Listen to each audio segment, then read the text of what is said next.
Bien, pues es tiempo de explorar ya la relación entre sanidad y hacienda en el ámbito parlamentario, más concretamente cómo se coordinan las necesidades sanitarias con las posibilidades presupuestarias. ¿Qué es lo que prima más? Bueno, pues una decisión a menudo en manos de nuestros siguientes ponentes, moderados por Carmen de Aragón Amunarriz, que es portavoz del PP en la Comisión de Sanidad y Consumo del Senado.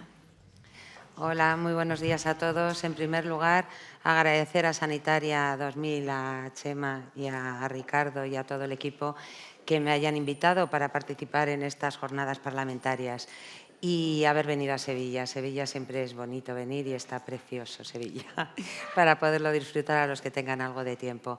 Y agradecer a todos los aquí presentes y además para mí es un honor poder presentar a los ponentes que en esta mesa van a intervenir.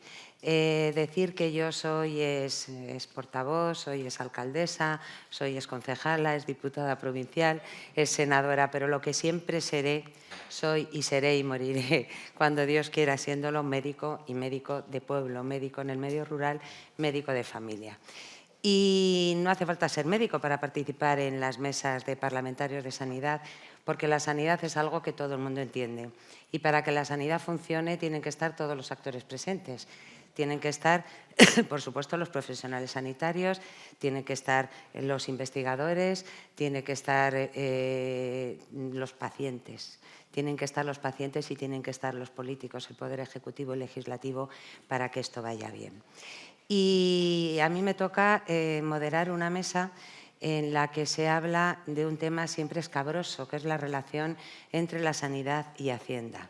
¿Cuál es la relación? Pues siempre es difícil, lo sabemos por experiencia.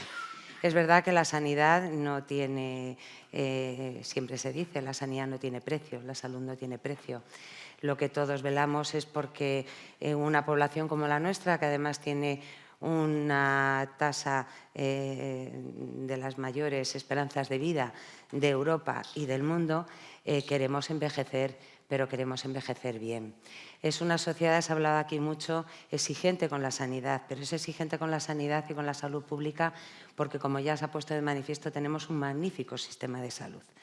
Pero para que ese sistema de salud se adecúe a todo lo que aquí se ha hablado, que son los nuevos accesos a nuevos medicamentos, recursos humanos, formación, nuevas tecnologías, pues lógicamente hay que hablar de dinero. Y por mucho que nos pese decir que la sanidad no tiene precio, la sanidad en España es gratuita, es universal, pero no es gratis, cuesta dinero. Y es algo que lógicamente hay que abordar. Y hay que abordar con valentía, no es algo que podemos decir que se quede de lado, sino que es uno de los pilares fundamentales para que este Sistema Nacional de Salud siga siendo, como digo, motivo de orgullo para todos nosotros. Y para entrar en ello, bueno, pues el tema que se nos propone en esta mesa es cómo se coordinan aquellas necesidades sanitarias, cada vez mayores, lógicamente, con el presupuesto que hay para llevarlas a cabo. Y si es verdad que hace falta algún impulso para que estos representantes políticos, parlamentarios, con sus respectivas comisiones, necesiten un impulso con algún tipo de representantes o tenga que funcionar de otra manera. Y para ello, pues tengo el honor de ir presentando a todos los ponentes que sin duda alguna nos abrirán luz sobre este asunto tan importante. A mi derecha tengo a Marta Carmona Osorio, portavoz de Más Madrid en la Comisión de Sanidad en la Asamblea de Madrid. Ella es médico psiquiatra.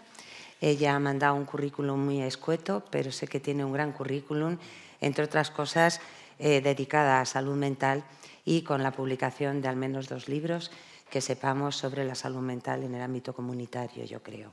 Y algo más que seguro tendrá que decir a lo largo de su intervención. Tenemos a José Ángel Ceña Tutor, que no ha podido estar aquí con nosotros de forma presencial, pero a todas luces está muy presente a través de las nuevas tecnologías. No sé cómo quieres que te llamen, José Ángel o Ángel. Mejor Ángel. Buenos días a todos. Buenos días, Ángel. Bueno, Ángel no es médico, no es sanitario de profesión, es abogado, historiador, y Ángel ha sido muy famoso por algo que importa mucho también en nuestra sanidad. Ángel ha sido un luchador del medio rural. Saltó a la fama, y yo creo que todos lo conocimos, por Soria Ya. Él es portavoz de la Unión del Pueblo Leonés y Soria ya en la Junta de Portavoces de las Cortes de Castilla y León, y un gran defensor del medio rural, donde la sanidad, como se ha dicho anteriormente, tiene una problemática con ciertas peculiaridades que luego nos dirá y seguro que nos da soluciones para ello. Tengo a mi izquierda a Nieves Martínez Tarazona, que en la actualidad es portavoz del Partido Popular en la Comisión de Sanidad y Consumo de las Cortes en la Comunidad Valenciana.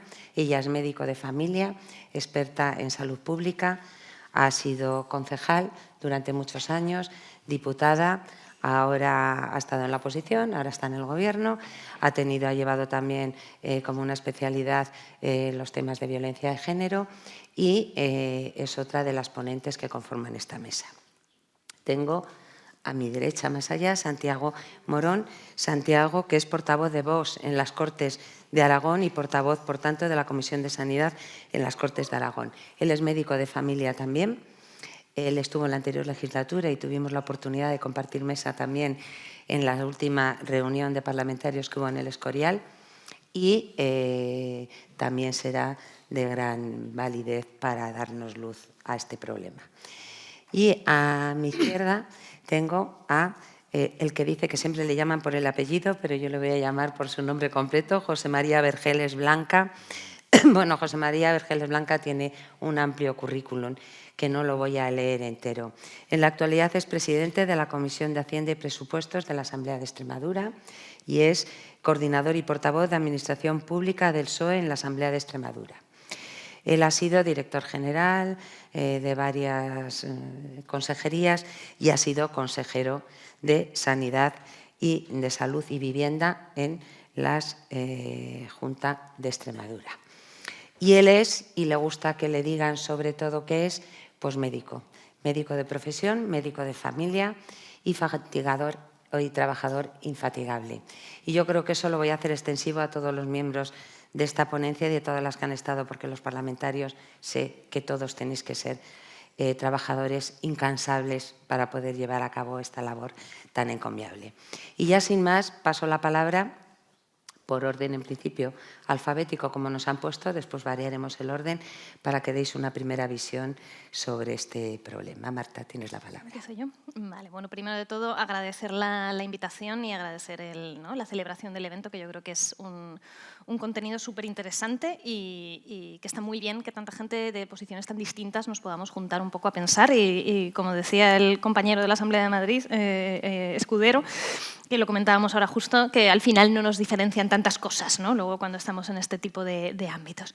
Bueno, yo cuando me invitaron y me dieron el tema de la mesa, pues intentando pensar un poco en esta relación entre Hacienda y Sanidad, me venían dos imágenes a la cabeza, ¿no? Desde la parte, desde la parte de sanidad y desde la parte de sanitaria, cómo vemos este tema de los presupuestos, de la Hacienda, de cuánto se decide invertir en sanidad, la primera frase que me venía a la cabeza es acordarse de Santa Bárbara cuando truena. Es un poco lo que viene a resumir, ¿no? O sea, es un principio rector de la elaboración de presupuestos en sanidad. Y luego otra idea que es bueno, un poco a medio camino entre el chiste y la realidad, la ley de inversiones inversas, ¿no? Está en medicina, conocemos la ley de cuidados inversos, ¿no? Que además no es solo de la medicina, aplica, por así decirlo, en toda práctica asistencial. Siempre que asistas a una población, se va a llevar el grueso de la asistencia, se va a llevar el grueso de la intervención quien menos lo necesita. Y hay una parte de la elaboración de presupuestos que tiene algo que ver con esto, ¿no? Al final, el grueso de la inversión se acaba concentrando en la población que menos necesidades tiene de que se concentre esa inversión. Nunca es lo que se intenta, pero al final siempre es lo que pasa. Y algo hay que se pierde ahí, algo pasa que este fenómeno acaba sucediendo. A lo mejor es como en medicina, ¿no? Como en la salud, que la ley de cuidados inversos es inevitable y simplemente lo que hay que intentar es corregirla siempre que se pueda, pero quizá con la parte económica pues, se podría hacer de otra manera, ¿no? Después, intentando darle una vuelta, ¿no? Como un poco más de por qué esto es tan distinto, ¿no? ¿Por qué desde la parte sanitaria como que cuesta tanto entender por qué no hay más dinero para la sanidad, pero por qué desde la economía cuesta tanto entender que la salud tiene que ser la principal inversión, ¿no? ¿Por qué Virchow se enfadaría tanto cada vez que viera unos presupuestos de una comunidad autónoma o los presupuestos generales del Estado? Bueno, yo creo que hay una diferencia muy grande de cosmovisión entre quienes tienen la mente pensando en la economía y quienes tienen la mente pensando en la salud. Y cuando se intenta hacer que converjan, pues a veces es difícil que se entiendan, ¿no? Quienes cuidan la salud tienen en mente continuamente todas las cosas que podrían estar pasando y no pasan. Y tienen una capacidad y un conocimiento y un arte, una práctica, ¿no? de inmediatamente actualizar eso, convertir eso en un hecho. Y eso en la economía yo creo que cuesta un poco más verlo, ¿no? Para mí esta imagen en la medicina es una viñeta en la que yo pienso mucho, es una anécdota, pero son de estas anécdotas que te resultan esclarecedoras. Yo me acuerdo mucho más a menudo de lo que podría parecer de esa guardia en la urgencia pediátrica del Hospital de Olot, donde un equipo es capaz de darse cuenta de que el caso que tienen delante es una difteria.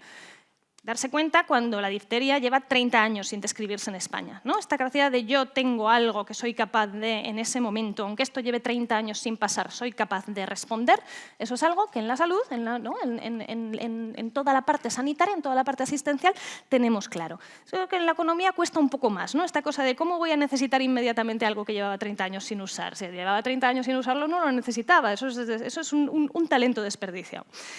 Desde Sanidad se vive muchas veces que toda la visión económica tiene una mirada muy cortoplacista, ¿no? Esta cosa de hay que repartir el dinero aquí y ahora. Yo lo del aquí y el ahora solamente se lo he escuchado a psicoanalistas, que lo dicen mucho, y a economistas, ¿no? Son como los dos campos que lo tienen muy presente. Claro, para mí eso el mejor ejemplo son todas las políticas austericidas de la década de los 10, en concreto las que se aplican sobre el sistema sanitario, ¿no? Para que no se caigan los distintos sistemas sanitarios, lo que se hace es precarizar a los profesionales. O sea, todas estas especialidades médicas, por ejemplo, que consiguen seguir funcionando en los hospitales públicos a costa de hacerles contratos de investigador básico a los facultativos. Claro, eso se ha traducido en que 10 años más tarde tenemos una situación de carestía profesional muy importante, entre otras cosas, y uno de los factores principales es esta cultura de funcionamiento de que los sanitarios son petróleo barato. Que esto es algo directamente consecuencia de las decisiones económicas que se tomaron en los años 10, ¿no? Claro, en economía evidentemente no todo es cortoplacista, ¿no? Se piensa en el futuro y se piensa mucho. La cuestión es cómo, ¿no? Muchas veces esto lo comentamos, ¿no? Con los portavoces de economía de mi grupo parlamentario, que en los debates económicos puros muchas veces se habla de muchas cosas, pero se habla poco de esta idea fundamental de que la economía tiene que estar al servicio de la política y que la política para lo que sirve es para estar al servicio de la gente. A mí una vez en un encuentro entre activistas y profesionales de la salud mental, un activista me dijo, ¿tú para quién trabajas? ¿Tú al servicio de quién estás? Y es una pregunta que a mí me ha ayudado mucho en mi práctica profesional, tanto en la política como en la clínica, parar de vez en cuando y decir, ¿para quién estoy trabajando? Porque a veces en la dinámica de funcionamiento se te tiende a olvidar. Y creo que nadie le pregunta suficiente a la economía eso de para quién trabajas. O desde luego los sistemas sanitarios no le preguntan a la política y no le preguntan a la economía suficiente esa idea, ¿no? La economía trabaja para mejorar la vida de la gente o trabaja para los indicadores macro, para el PIB, para el PNB, para la inflación, para el déficit, para la deuda. Claro, yo creo que a nivel sanitario, justamente, entendemos muy bien cuál es el riesgo de quedarte atrapado en el indicador. O sea, una médica que se queda atrapada en la glicada de un paciente y se encerrila en la glicada y en la glicada y en la glicada y no se da cuenta de que ese diabético que tiene delante, a lo mejor lo que está descompensando su diabetes es no tener unos ingresos garantizados o estar entrando en una espiral de consumo de alcohol por una situación de precariedad laboral, pues si estás atrapada en la glicada igual no te fijas suficiente en eso, ¿no?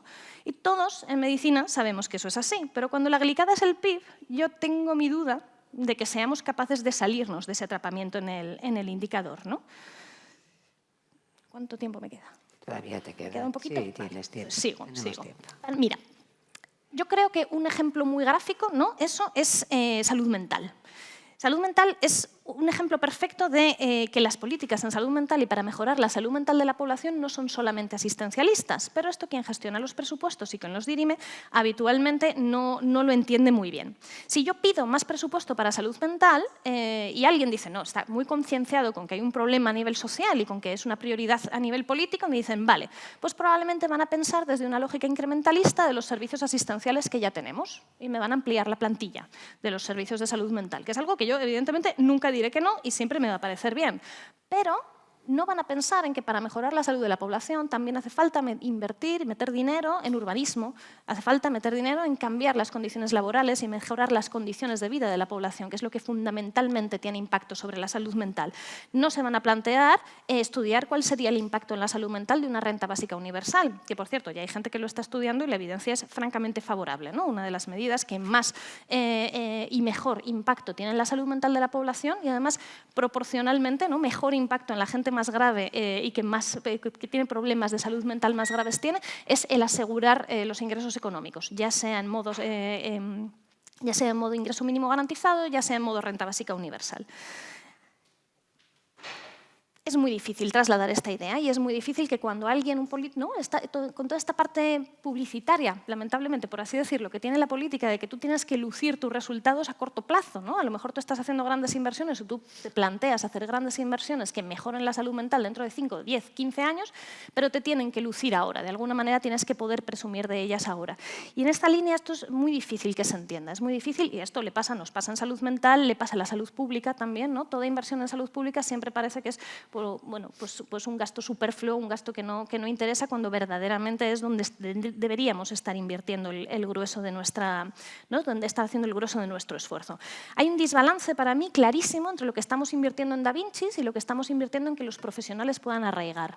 Cuando hablo de arraigo de profesionales me refiero a que no pase precisamente lo que pasó en la época de los 10 del petróleo barato, ¿no?, y el deterioro y esta cultura de funcionamiento con los profesionales sanitarios absolutamente precarizados.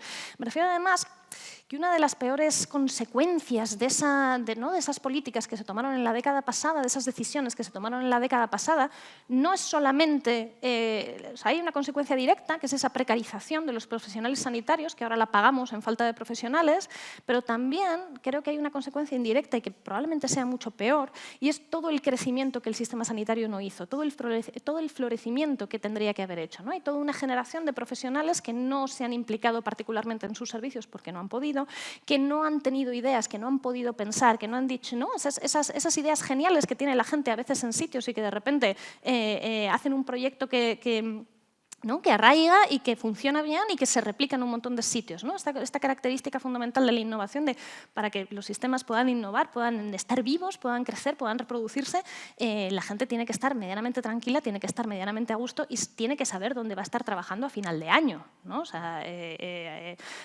Mi caso concretamente, que es el de mi generación por completo, vamos, lo digo anecdóticamente el mío porque me lo sé bien, las cifras, yo para el mismo puesto de trabajo en el mismo hospital con las mismas tareas y las mismas funciones, entre 2015 y 2018 acumulé más de 50 contratos. Claro.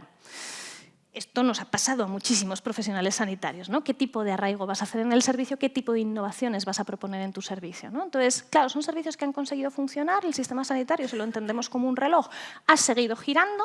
El problema es que si lo entendemos como un organismo vivo, si lo entendemos como un jardín, pues se ha agostado y no ha florecido. Entonces, ahora de repente llegamos y queremos coger unos frutos y nos encontramos que los frutos que hay pues son solo los de las plantas que te crecen en el desierto. Y dice, ¿qué está pasando aquí, ¿no? Está pasando algo terrible y esto tiene mucho que ver con las decisiones que se toman a nivel presupuestario. Pero cuando se calculan los presupuestos de cada ejercicio y de cada año, yo tengo la sensación de que esto no se tiene demasiado en cuenta. No se tiene demasiado en cuenta que toda acción que uno toma, toda decisión que uno toma a nivel presupuestario tiene una serie de consecuencias. Yo vengo de una comunidad autónoma donde el 40% de los habitantes tienen un seguro privado. Claro, esto pasa porque hay quien toma decisiones a la hora de elaborar los presupuestos y eso tiene una consecuencia directa.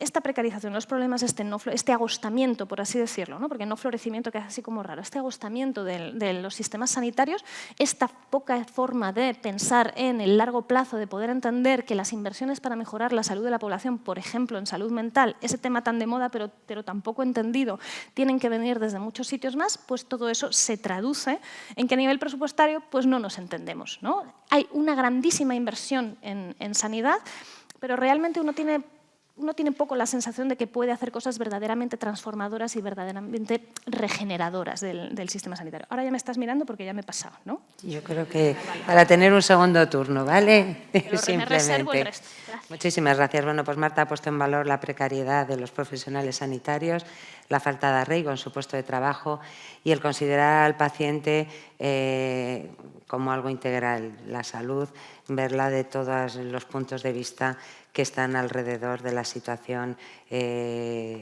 un punto de vista sociosanitario es el que nos ha marcado. Ahora doy la palabra a Ángel Ceña. Ángel Ceña, todo el tiempo es tuyo. Bueno, pues muchas gracias. Buenos días a todos. Qué bien estaréis ahí en Sevilla, que me gustaría estar, porque aquí en Soria estamos a 3 grados. O sea, un frío, ahí tengo el radiador puesto porque hace bastante frío. Me ha gustado la intervención de Marta, pero hacer una pequeña precisión.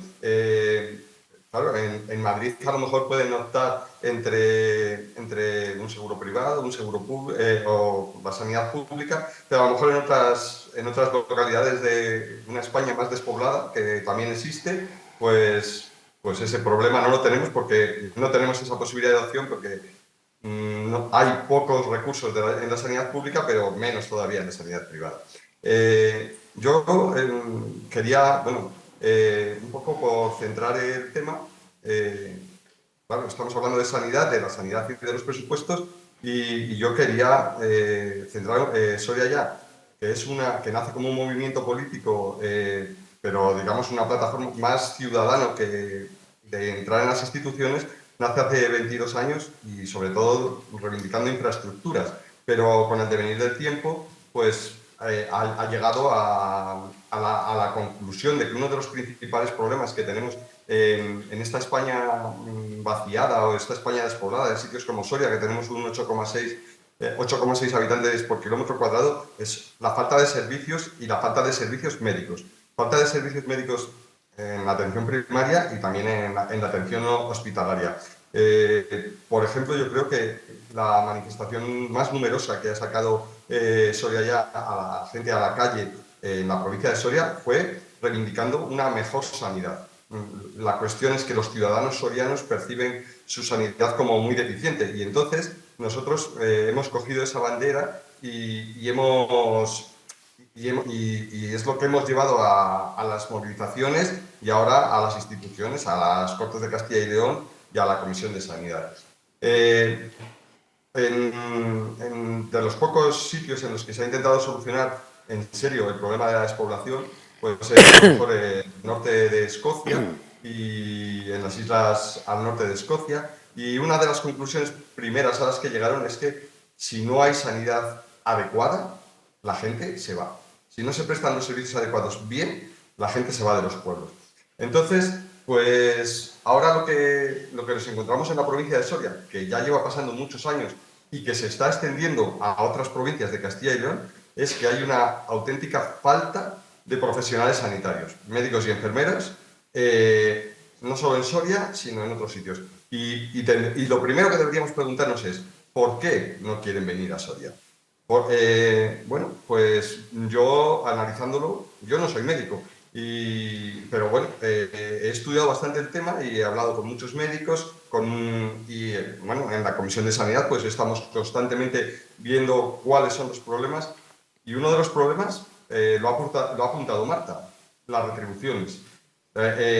¿Por qué la gente no quiere venir a determinadas zonas rurales o provincias con capitales de provincias más pequeñas? Pues en el caso de Soria, uno de los temas principales es las retribuciones.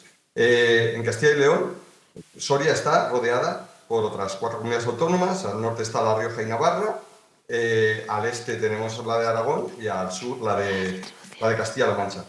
De esas 4 comunidades autónomas que rodean la provincia de Soria, en 3 de ellas las retribuciones de los médicos son más significativas que las que paga la Junta de Castilla y León a los médicos del sistema sanitario de Castilla y León. Bueno, pues ahí tenemos una razón quizá por la que la gente los médicos o enfermeras no quieran venir a Soria a trabajar o opten por otras oportunidades.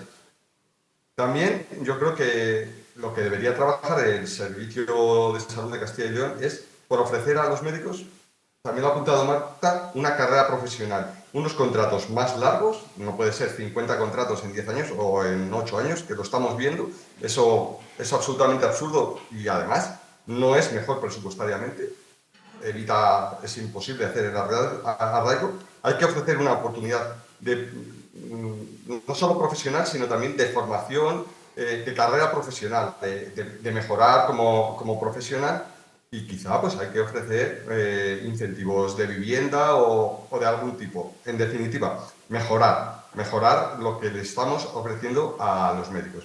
Una de las cuestiones que nosotros hemos llevado, no es relativa a la sanidad, pero es muy conexa, es ¿por qué no hay médicos en España?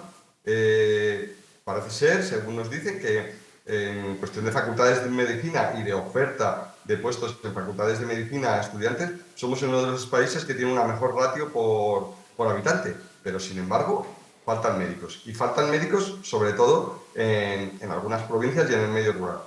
Pues nosotros hemos solicitado en la provincia de Soria, en Soria capital, había la posibilidad de estudiar los 3 primeros años de la carrera de medicina y hasta 1992, algo que se descartó y se eliminó, y nosotros hemos solicitado que vuelvan. Es que quizá tendremos que plantearnos desde más abajo, a largo plazo, cómo podemos conseguir revertir esta situación de falta de médicos.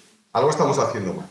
Y cuando digo que la percepción de la sanidad en la provincia de Soria es muy deficiente por parte del ciudadano, o sea, hablo de la gestión de la sanidad, no de la prestación de la sanidad, porque todo el mundo reconoce que los médicos son muy profesionales y están haciendo bien su trabajo. La cuestión es cómo desde la administración se está gestionando la sanidad. Y yo, por ejemplo, para poneros en contexto, en Soria, el 30 de septiembre de 2023, que salen las listas de espera que hay, en Soria hay, para una población de 88.000 habitantes, hay 1.264 en lista de espera quirúrgica, con unos 84 días de media. Primera consulta externa, hay 6.115 personas, con 122 días de media de espera, cuando en Castilla y León es 95. Y en técnicas diagnósticas, pues hay algunas, como la de resonancia magnética, que hay una espera de 250 días. Bueno, pues yo creo que esto solo se puede solucionar con presupuesto, con mejora de presupuesto, con mejora de financiación y trabajando desde la Consejería de Sanidad, desde la Gerencia de Salud, por eliminar estas listas de espera y por evitar que se vuelvan a crear. Faltan médicos, faltan enfermeras, pero también faltan infraestructuras en la España rural. Nosotros, por ejemplo, en Soria, llevamos con un hospital, solo hay un hospital, llevamos con un hospital que está desde 2008 en obras y no terminan de terminar. O sea, falta financiación. Eso no puede ser otra cosa que un problema de financiación. No tenemos, por ejemplo, unidad de radioterapia, con lo cual todos los pacientes oncológicos que tienen que recibir radioterapia tienen que viajar a Burgos, que es un viaje de unos 300 kilómetros ida y vuelta, bastante pesado. Pues bueno, y sin embargo nos lo prometieron en 2007. O sea que yo creo que desde la política, sí se puede hacer muchas cosas en materia sanitaria para que al final los ciudadanos estén mejor atendidos y no haya esa percepción de una prestación sanitaria cada vez más deficiente. En Soria, por ejemplo, pues como podéis imaginar, con 88.600 habitantes, pues el hospital tiene muchas carencias. Y entonces tenemos que viajar constantemente a hospitales de referencia en otras provincias de Castilla y León, como Burgos, Valladolid, Salamanca y a veces pues a Madrid. Bueno, pues esos viajes no solo no son cómodos, sino que muchas veces tienen que ser costeados por los ciudadanos y las compensaciones económicas que se reciben pues no son para nada cuantiosas.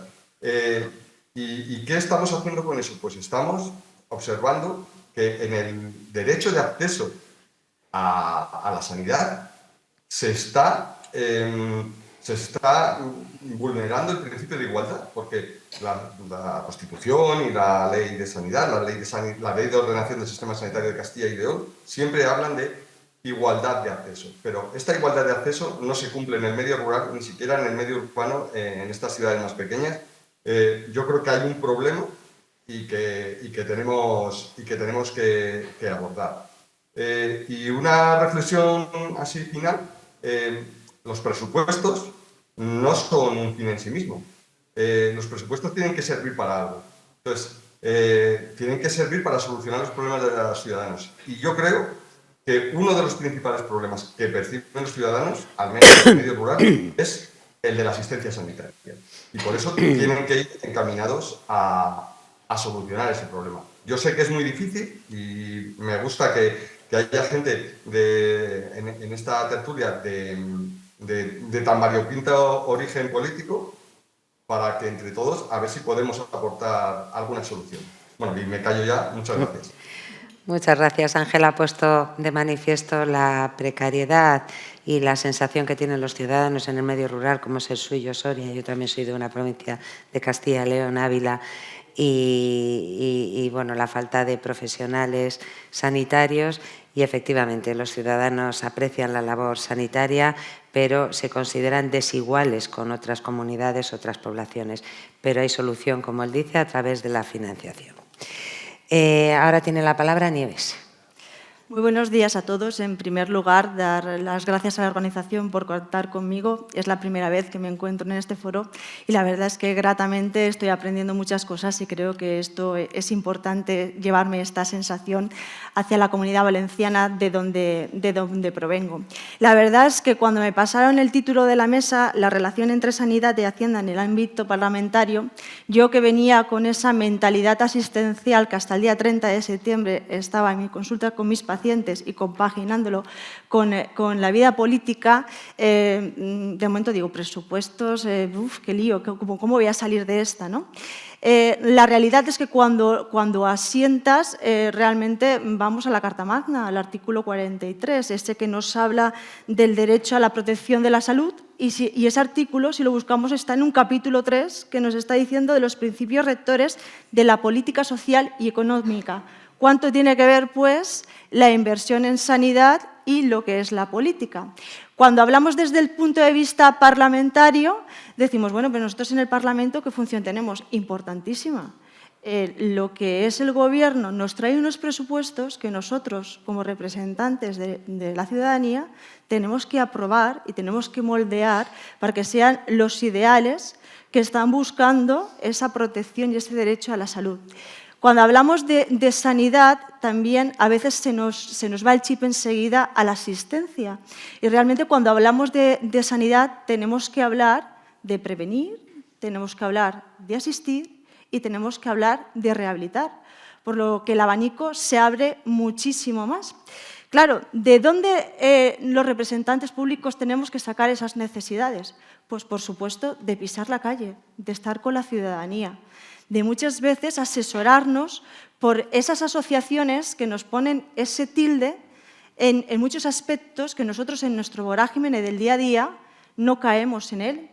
Pero también los políticos tenemos que tener algo muy claro, y es que tenemos que contar con los profesionales, tenemos que contar con los colegios de profesionales y tenemos que también contar con las sociedades científicas, esas que nos van a llevar a actos en base a la evidencia y no muchas veces a la ocurrencia, que es lo que estamos viviendo muchas veces en los últimos tiempos. Y por eso, si aplicamos eso, realmente la ciudadanía volverá a creer en qué hacemos en la política, ¿no?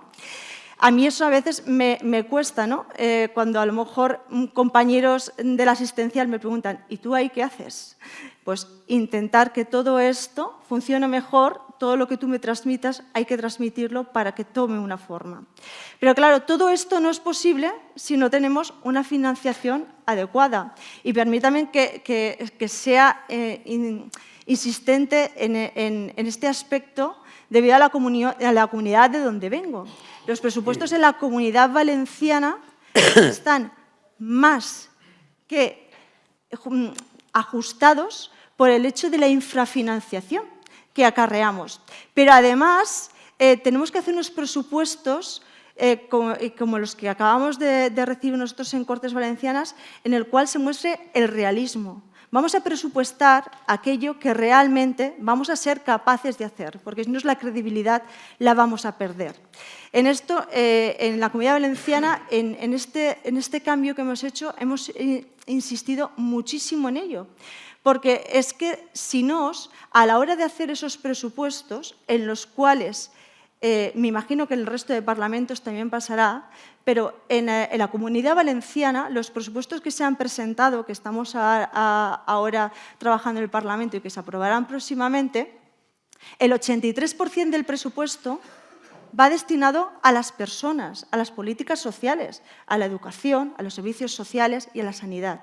Y la sanidad se lleva un 37% de ese presupuesto, lo que evidencia la importancia de la Hacienda y la sanidad y de los presupuestos en sí, y la importancia de que esa financiación a las comunidades autónomas sea adecuada a lo que tienen que asistir.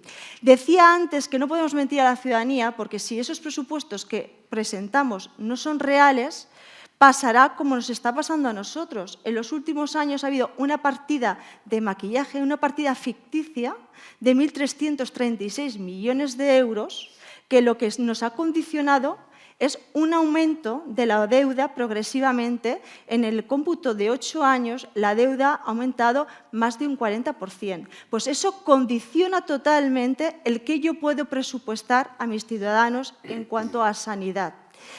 Igual que estaba diciendo que no podemos mentir y tenemos que ser realistas a la hora de aquello que vamos a poder ejecutar. Cuando hemos llegado al Gobierno en la Comunidad Valenciana, en junio de 2023 nos hemos encontrado con que la ejecución era de un 16%. Y el año pasado, en presupuestos, si lo revisamos, preparando presupuestos, evidenciaba que en infraestructuras, el 63% de las infraestructuras sanitarias que se prestaban en esos presupuestos venían arrastradas desde el 2019. Por supuesto, evidenciarán que muchas de esas infraestructuras están en los presupuestos próximos del 2024, porque los ciudadanos de esos pueblos, de esas ciudades, no entienden de siglas políticas. Lo que quieren es que su consultorio esté adecuado, que su centro de salud esté dotado de todo lo que necesita y que su hospital tenga todas las reformas o tenga todo aquello que necesita.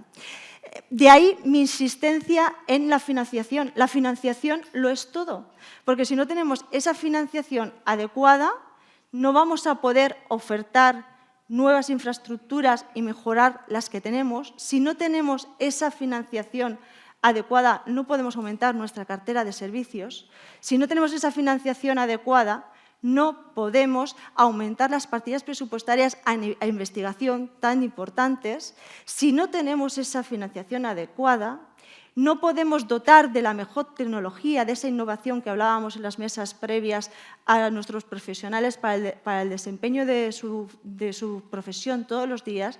Y si no tenemos esa financiación adecuada, por mucho que a los políticos se nos llene la boca, no podemos ofrecer las mejores condiciones profesionales para asentar la excelencia de los profesionales que formamos en el sistema público y romper pues, esa dinámica que la compañera antes estaba contando y que todos de alguna manera hemos padecido en nuestros inicios de acabar una residencia, tener un contrato aquí, otro allá, me vuelven a contratar y a generar realmente fidelidad al sistema público de salud, que realmente la mayoría de ocasiones el profesional no se va del sistema público de salud porque no le guste estar o no se desarrolla a gusto, sino porque las condiciones que se le ofrecen no son las óptimas.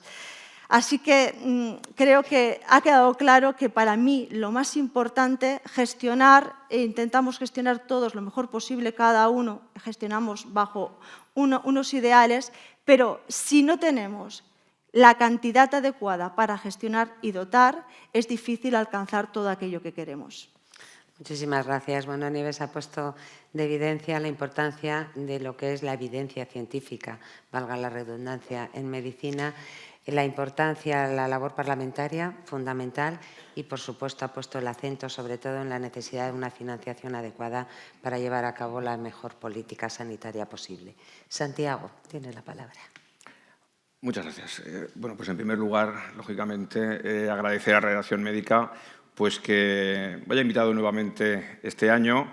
La verdad es que estos encuentros, aparte de que bueno, pues son muy rentables para todos, porque porque nos conocemos entre todos, podemos exponer nuestros puntos de vista sobre muchos temas, la verdad es que se aprende muchísimo. Por lo tanto, pues agradecer esa invitación y, bueno, y espero que no les aburra mucho mi intervención y que sea también de interés. En primer lugar, como es un tema muy amplio, y es verdad que también en las mesas anteriores también salieron tocando parte de estas cuestiones, yo sí que querría un poco sistematizar mi intervención y sí que querría empezar hablando un poco del concepto, de lo que entendemos por necesidad sanitaria. Porque, claro, cuando hablamos de necesidad, no estamos hablando de un anhelo, estamos hablando de una carencia, en este caso una carencia de salud, que tiene una solución, porque si no estaríamos hablando de un anhelo. Es decir, por ejemplo, un paciente ante una enfermedad con un tratamiento desconocido, pues evidentemente su necesidad sanitaria no es recibir un tratamiento médico, porque en este momento no está disponible. La necesidad sanitaria que va a reclamar es la de investigación. Por lo tanto, ¿a qué nos lleva esta cuestión? Pues a una primera reflexión, y es que conforme se va innovando, conforme van aumentando el conocimiento científico, las nuevas tecnologías, pues cada vez surgen más necesidades sanitarias, porque cada vez encontramos más soluciones para muchos problemas sanitarios. Por tanto, eso ya es una cuestión a tener en cuenta. ¿Quién determina las necesidades sanitarias? Pues la determina, en primer lugar, el conocimiento científico, como se ha apuntado, efectivamente.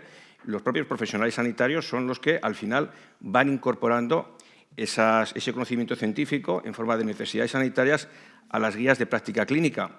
Pero también las determinan, lógicamente, los propios gestores, a través pues, de encuestas de salud, a través de estudios epidemiológicos y, especialmente, con una herramienta muy importante y que con los próximos años cada vez será más importante, que es a través de los estudios que se pueden realizar a través de la historia clínica electrónica, que nos puede aportar una infinidad de datos respecto a la importancia que tiene, a lo mejor, en una determinada región, pues unos factores de riesgo determinados o la adhesión a un medicamento. Es decir, nos aporta una cantidad de datos que realmente al final pueden ser muy útiles precisamente a la hora de determinar esas necesidades sanitarias concretas. Pero luego también la sociedad civil, las asociaciones de pacientes, los foros de pacientes, que son los que van a ir, nos van a reclamar a los parlamentarios que estamos en sanidad, reunirse con nosotros para exponer sus problemas, al igual que los foros de pacientes, y que es también una obligación nuestra y es una parte más de nuestro trabajo diario. Las entidades locales, que también van a reclamar pues, probablemente mejores conexiones a través del transporte sanitario, pero que también van a reclamar, por ejemplo, mejores carreteras, lo cual también tiene importancia a la hora de recibir una asistencia sanitaria, porque podemos tener ambulancias que lleguen a todo el territorio, pero si las carreteras también son muy malas, efectivamente también eso perjudica esa asistencia o compromete esa asistencia sanitaria. Y luego también tenemos la sana competencia que puede haber entre comunidades autónomas por dotar y por ofrecer a sus ciudadanos de los mejores recursos sanitarios. Y ahí yo creo que también tiene una importancia fundamental la labor de la oposición. En este caso, en el caso Vox en Aragón ahora estamos en el Gobierno, pero antes estamos en la oposición. Y en cualquier comunidad autónoma la oposición aquí tiene una labor importantísima, que es la de reclamar constantemente a los gobiernos lo que en otras comunidades autónomas sí que tienen derecho los pacientes y, sin embargo, en otras comunidades autónomas pues a lo mejor no lo tienen. Y luego está el tema del presupuesto, que al final es la oferta que cada Consejería de Sanidad, que cada Gobierno, la oferta sanitaria, la oferta en salud pública, la oferta en recursos para educación sanitaria, porque no hemos hablado mucho de educación sanitaria, pero realmente la educación sanitaria, además de ser necesaria para prevenir muchas enfermedades, es fundamental también para sanear las cuentas públicas, porque realmente cualquier cantidad que se invierta en educación sanitaria a largo plazo tiene unas repercusiones a mejora de salud de la población. Entonces, al final, después de todo esto, el Gobierno tiene que tomar una decisión. Y con todas estas necesidades sanitarias que han mostrado todos estos distintos factores, distintos elementos, pues toma una decisión y presenta un presupuesto. Y aquí se ha hablado mucho de la financiación. y se ha hablado mucho de que, evidentemente, este presupuesto al final está condicionado por las limitaciones presupuestarias. Y es verdad, lógicamente, es una pata importante. Pero hay otra cuestión que se ha comentado poco y al final es el criterio político. Porque al final cada comunidad autónoma es la que establece qué cantidad de dinero va a destinar a sanidad. El primer criterio político es ese porcentaje. Porque, de hecho, lo primero que se debate en cualquier comisión parlamentaria cuando se empieza a abordar el presupuesto que se va a destinar a sanidad es cuánto dinero se dedica a sanidad. Si se dedica más, se dedica menos. No se trata tanto inicialmente a dónde va el dinero, sino que parece que hay una competición para ver qué comunidad autónoma destina más dinero o menos dinero. Por lo tanto, ese ya es el primer criterio político, es decir, que no quedar mal en la foto, no quedar que sea la comunidad autónoma que destina menos, ¿no? Pero sí, efectivamente, hay unos criterios políticos que además vienen también en el ámbito de la sanidad, no solamente de la mano de los presupuestos, sino también de las iniciativas legislativas, ¿no? Por ejemplo, en España en estos momentos no hay una ley de cuidados paliativos y, sin embargo, sí tenemos una ley de eutanasia. Es decir, claramente hay un posicionamiento político, hay un criterio político que ha desarrollado más determinadas políticas, ¿no? Tampoco hay un apoyo firme a la investigación a las enfermedades raras, por ejemplo. Claro, son poquitos, al final pues votan menos y parece que eso de alguna forma les desautoriza para tener ese acceso o que se les pueda proponer un acceso a la investigación de estas enfermedades y un tratamiento digno. Pero al final nos encontramos ante esta situación, es decir, tenemos unos presupuestos limitados, tenemos unos criterios políticos y tenemos que dar sostenibilidad a todo esto. Porque si no se da sostenibilidad, es decir, si queremos cubrir todas esas necesidades, lo cual es imposible, y todos yo creo que ahí somos conscientes de que eso es imposible, porque la financiación, evidentemente, tiene un límite. Quiero recordar a todos los que estamos en esta sala que España tiene una deuda de 1,5 billones de euros. Y, en concreto, en el caso de Aragón, pues quiero recordar que en Aragón hay una deuda de 9.200 millones. Pero, claro, 9.200 millones para el presupuesto de la Comunidad Autónoma de Aragón, eso supone que cada año, de un techo de gasto aproximadamente de no llega a 8.000 millones, pues tenemos que destinar casi 1.500 millones de euros al pago de esa deuda y a las amortizaciones de sus intereses. Es decir, que si seguimos sin tener un control, sin dar sostenibilidad al sistema, lo que va a ocurrir es que, evidentemente, ya no es que vaya a fracasar de una forma estrepitosa, es que cada vez va a aumentar más ese gasto que tenemos que dedicar a pagar esa deuda y, por lo tanto, va a haber menos dinero para poder destinar a políticas sociales, porque si 1.500 millones tenemos que dedicarlos a pagar los intereses y la amortización de la deuda, eso es mucho más, por ejemplo, de lo que se dedica en Aragón a educación, ¿no? Por lo tanto, hay que mantener esa sostenibilidad y eso es un tema importante. Para eso hay que mejorar también la gestión. Hay diversos, y se puede hacer, y se puede actuar sobre distintas cuestiones dentro de la administración sanitaria sin bajar la calidad y sin hacer los temidos recortes. Hay un estudio que solicitó el propio Gobierno de Aragón, del Partido Socialista, en el año 2021, a petición del propio Gobierno que hizo la AIREF, y en el cual hablaban de que en lo que es la centralización y en la mejora en las compras de gasto farmacéutico, pues se podrían ahorrar, en el caso de Aragón, del orden de unos 15-20 millones de euros. A ver, dices, hombre, ya podríamos empezar. El chocolate del loro, hombre, digo, pues 20 millones de euros, se pueden hacer muchas cosas en sanidad también con 20 millones de euros. Es decir, que hay posibilidad de mejorar la gestión y de mejorar la sostenibilidad del sistema. Porque además, cuando se ofrecen cubrir unas necesidades y el sistema no llega, lo que ocurre es que al final aparecen las famosas listas de espera quirúrgicas. Y entonces, ¿cuál es el resultado de esa lista de espera quirúrgicas? Pues es muy sencillo, que aquel españolito, aquel aragonés, aquel valenciano, aquel murciano, que tiene dinero, se puede pagar un seguro privado y aquel españolito que no tiene esa posibilidad, pues tiene que hacer cola y tiene que estar en la lista de espera quirúrgica. Por lo tanto, al final llegamos a ahondar en esa desigualdad. Es decir, que queriendo llegar a más, al final lo que generamos es una mayor desigualdad entre todos, ¿no? Por lo tanto, ese es un poco el mensaje inicial que quería lanzar. Muchas gracias. Has puesto de manifiesto las necesidades sanitarias y todos los actores que a su alrededor y circunstancias como infraestructuras están alrededor de este asunto y la importancia de la financiación, la realidad de la misma y la importancia del mantenimiento de este Sistema Nacional de Salud. José María, tienes la palabra. Muchas gracias, Carmen. Gracias por tu presentación. Gracias por no haber caído en el error de que el ponente tiene un currículum tan impresentable.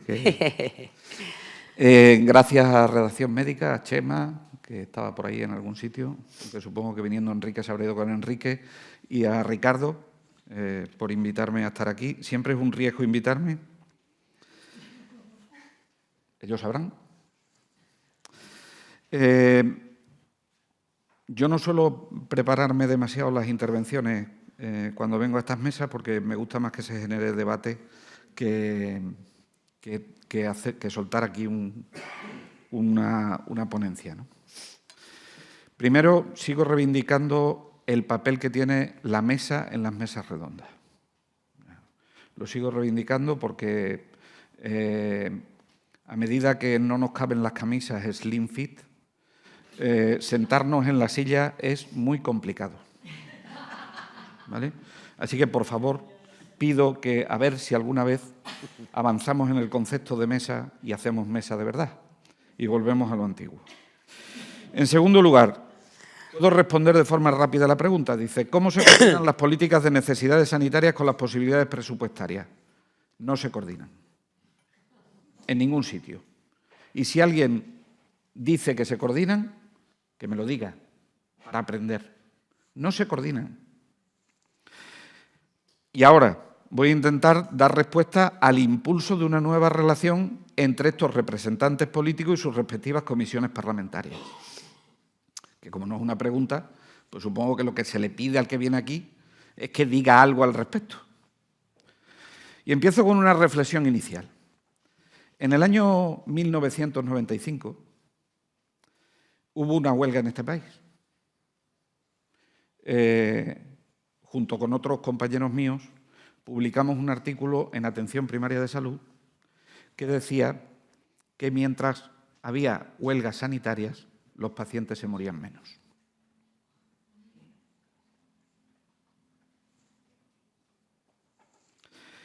¿Qué quiere decir esto? Yo creo que no hemos entendido nada de lo que nos dice la Comisión de Reconstrucción y de la ponencia de la Comisión de Reconstrucción. No hemos entendido nada. No hemos entendido absolutamente nada. No hemos entendido qué son necesidades sanitarias. No hemos entendido qué son posibilidades presupuestarias.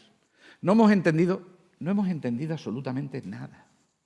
Yo no sé si la financiación de los 40 y tantos millones de los 40 y tantos mil millones de euros que se destinan al sistema sanitario son muchos o son pocos. Porque nadie me ha dicho qué Sistema Nacional de Salud quiero pagar. Y nos hemos metido en una suerte de subasta en lugar de una armonización fiscal a ver quién baja más impuestos.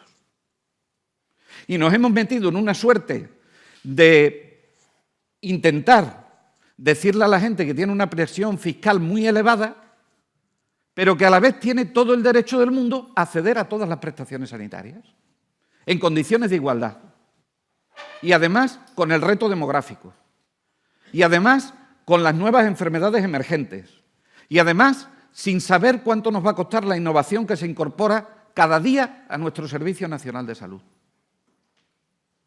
Y con esos mimbres es que no le estamos haciendo caso a la Comisión de Reconstrucción.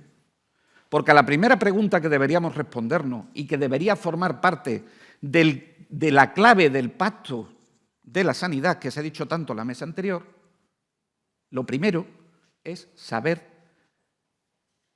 este país qué Sistema Nacional de Salud quiere. Y a partir de ahí cómo tenemos que presupuestarlo. En la ideología seremos diferentes. A los de izquierda nos gustará que se repartan más la riqueza a través de los impuestos que vienen de la renta. A los más liberales, del consumo.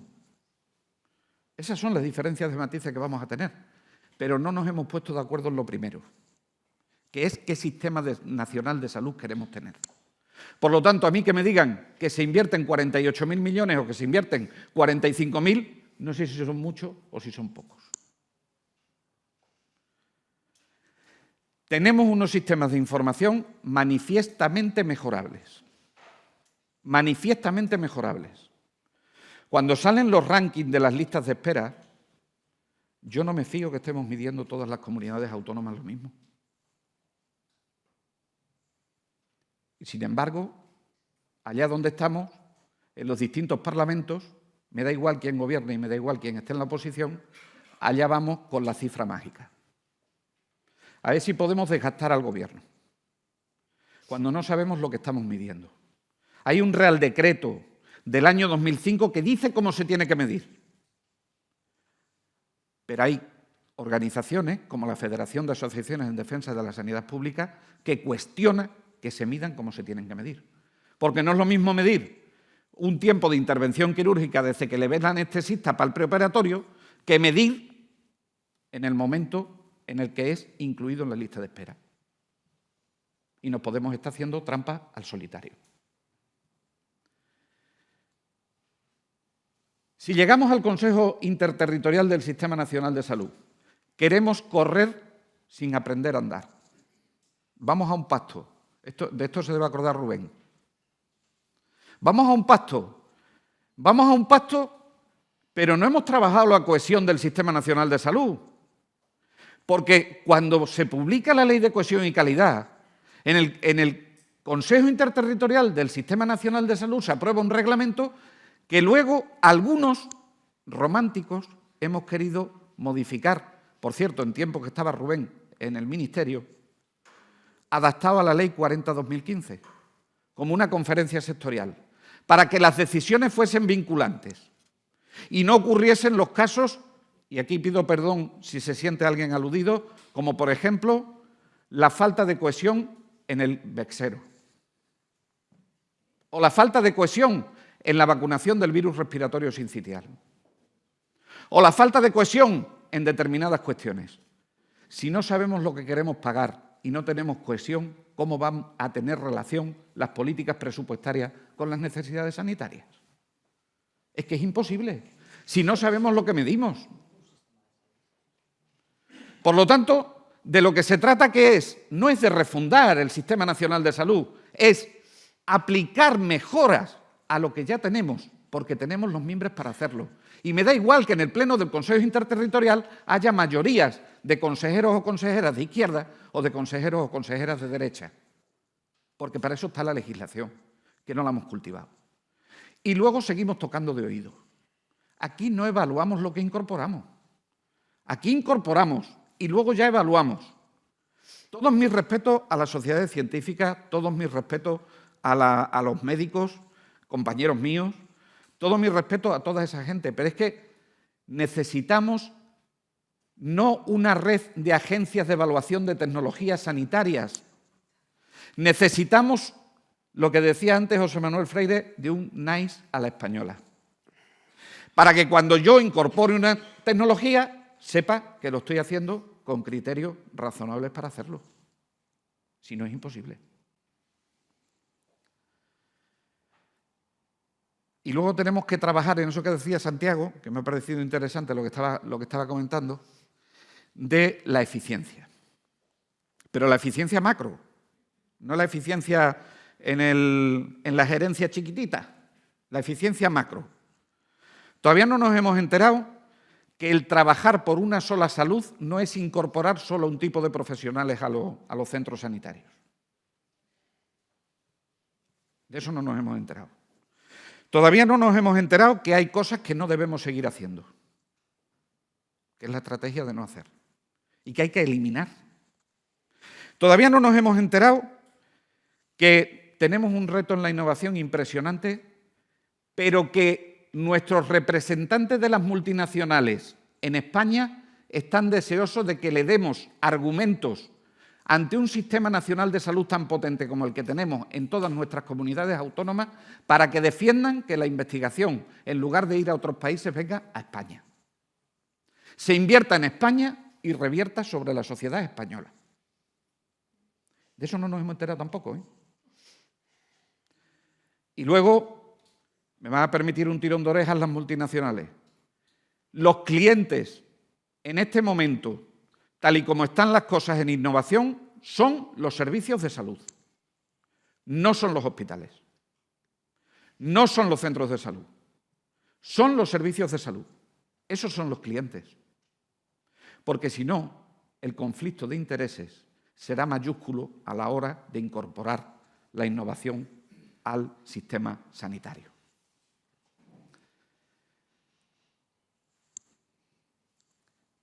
Y dice, bueno, no hemos planificado, pero lo estamos evaluando bien. En este momento, en este país, hay 2 organismos al menos que están compitiendo por evaluar las políticas públicas. Y esto nos lo deberíamos hacer mirar.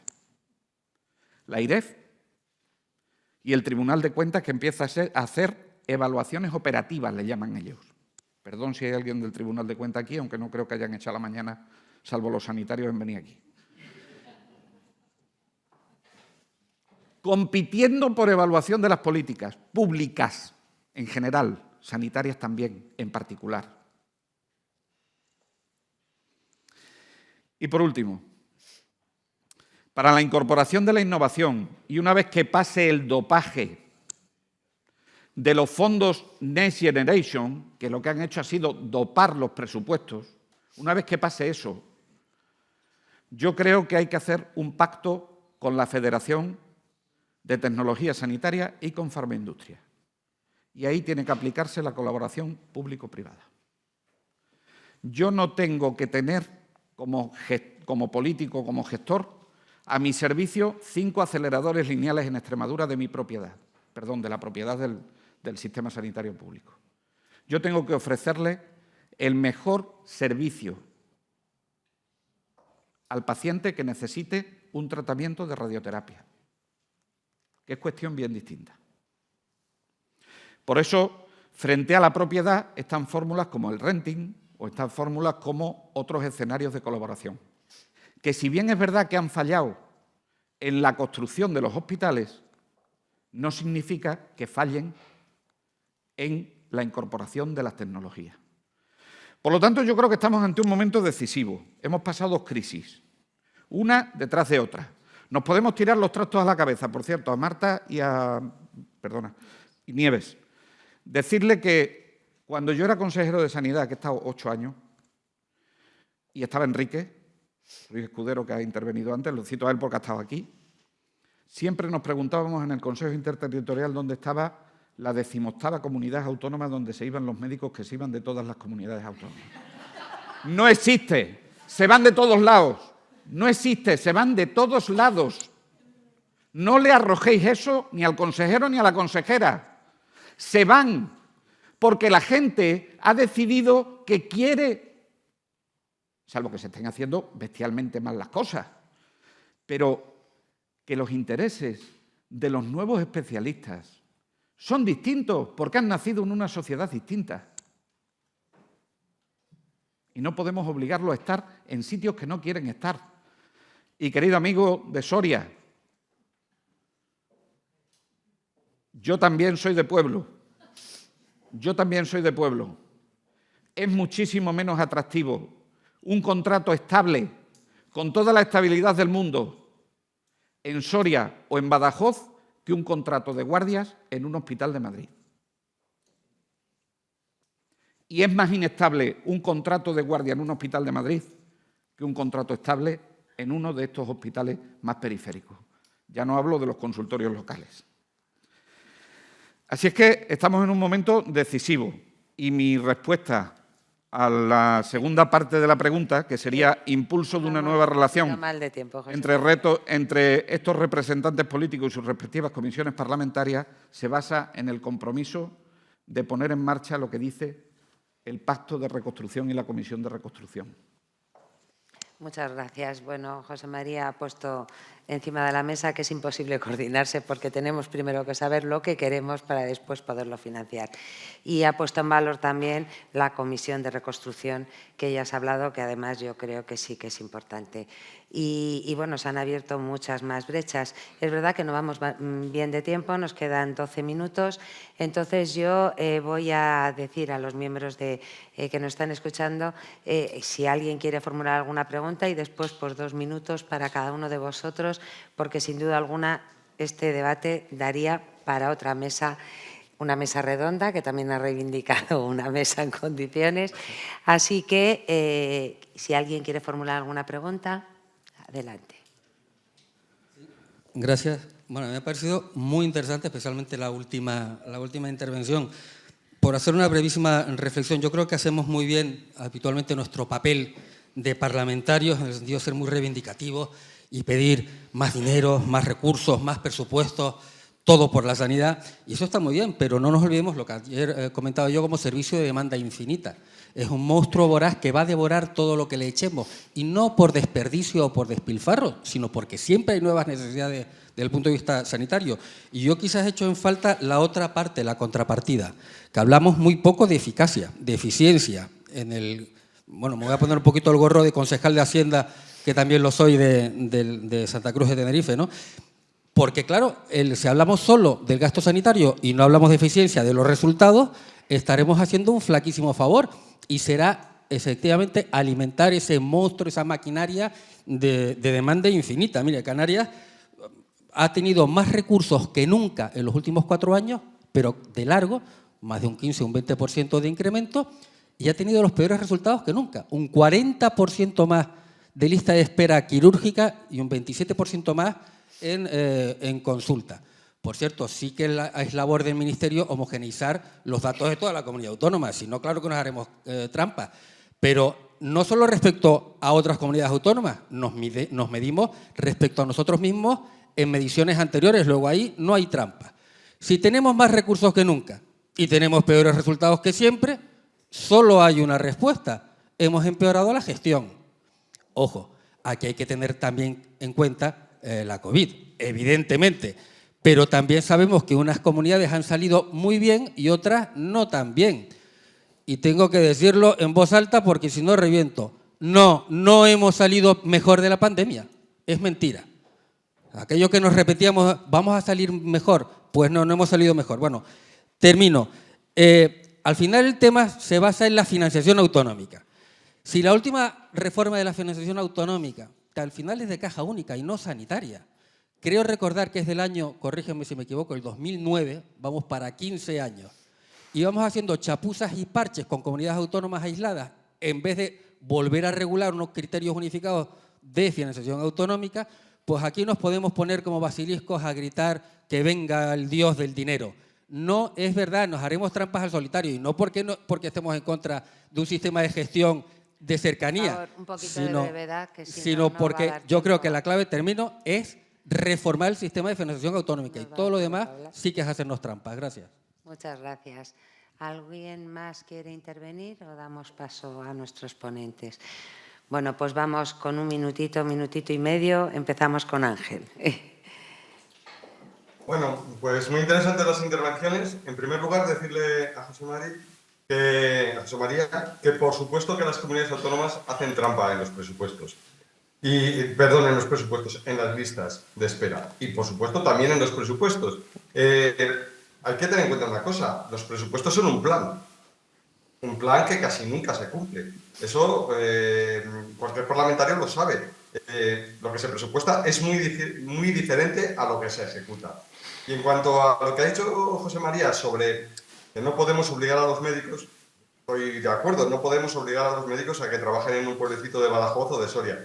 Pero lo que sí podemos es, vamos a probar a incentivar esos trabajos en ese medio rural.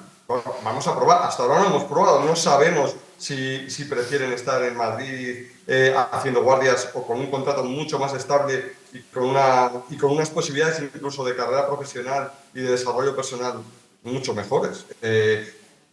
Vamos a probarlo. Hasta ahora no lo hemos probado. En cuanto observo en las intervenciones, que yo creo que todos nos hemos dado cuenta, una perspectiva diferente entre los que están o forman parte del gobierno y los que están en la oposición. Obviamente es una función que tenemos, como lo ha señalado Santiago, la oposición tiene el papel de reivindicar más inversiones, reivindicar más actuación y criticar la acción de gobierno. Lo que pasa es que, bueno, no sé lo que pasa en otras comunidades, pero en la de Castilla y León, pues ese papel de oposición lo hacemos, pero el gobierno es muy poco permeable.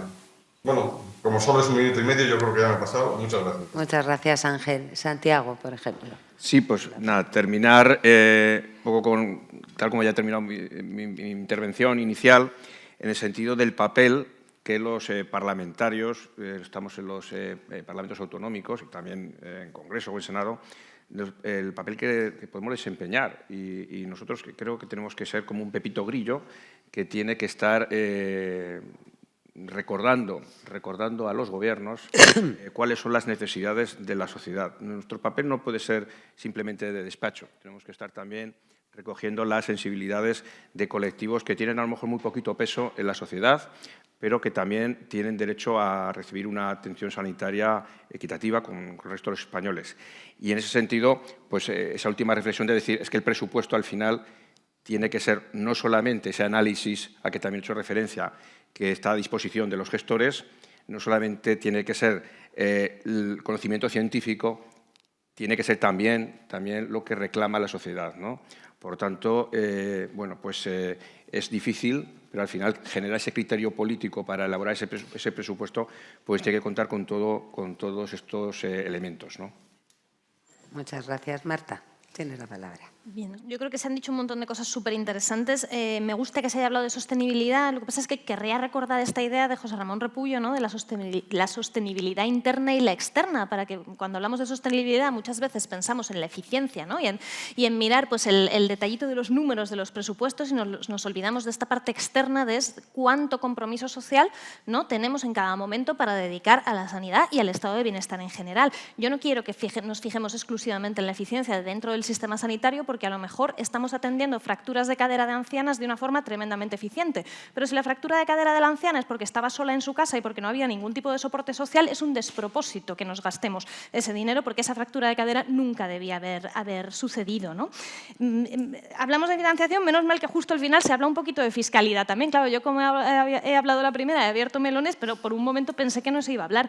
A lo mejor es que para que tengamos una mejor inversión en sanidad tenemos que retocar esta idea de que los impuestos hay que bajarlos y bajarlos y bajarlos, y lo que hay que replantear es quién tiene que pagar más, quién tiene que pagar menos, y a lo mejor hay determinadas rentas que se pueden permitir de sobra pagar un poquito más para que la sanidad de todos sea mejor. Esta idea de principio de solidaridad de los sistemas sanitarios que todos damos por hecho, pero que hay que trabajarse un poquito.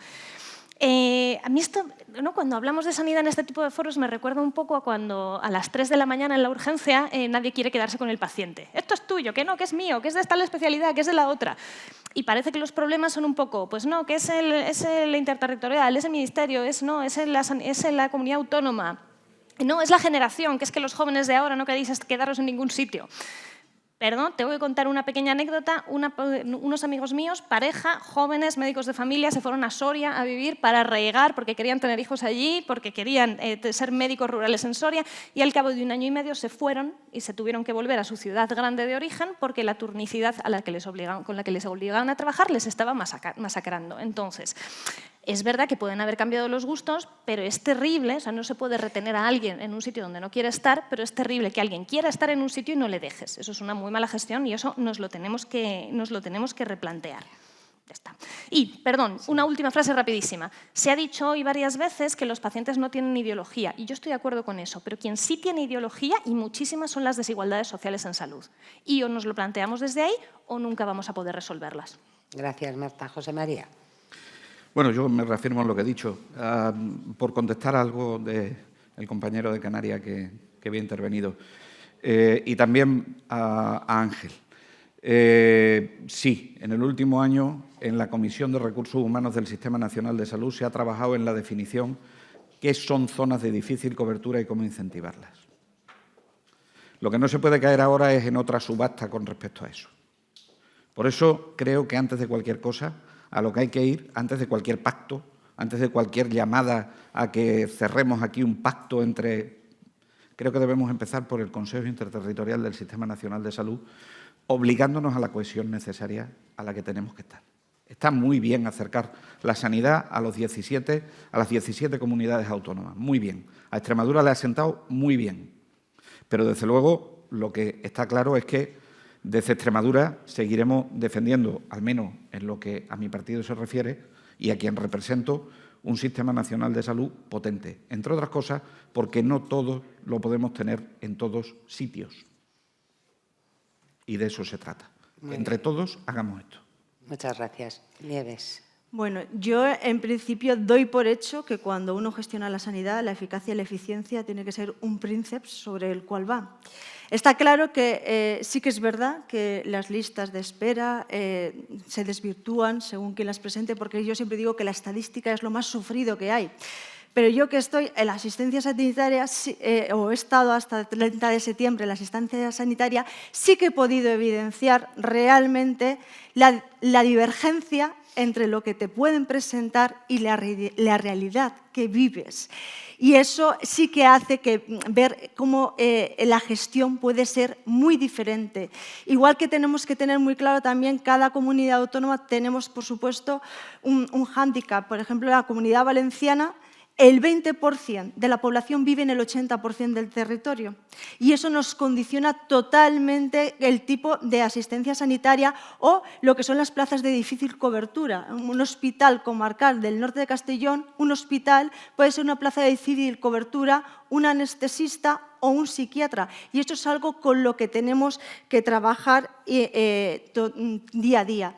Y luego, en cuanto a la evaluación de los planes, yo doy por hecho, yo nunca he gestionado directamente una consejería, pero vamos, si yo pongo un plan, la evaluación forma parte del plan y es algo que también, igual que la eficacia y la eficiencia, creo que es algo que tiene que estar sobre la mesa, porque si no, no estamos gestionando bien. Es algo que es de cajón. Y la financiación no es finalista.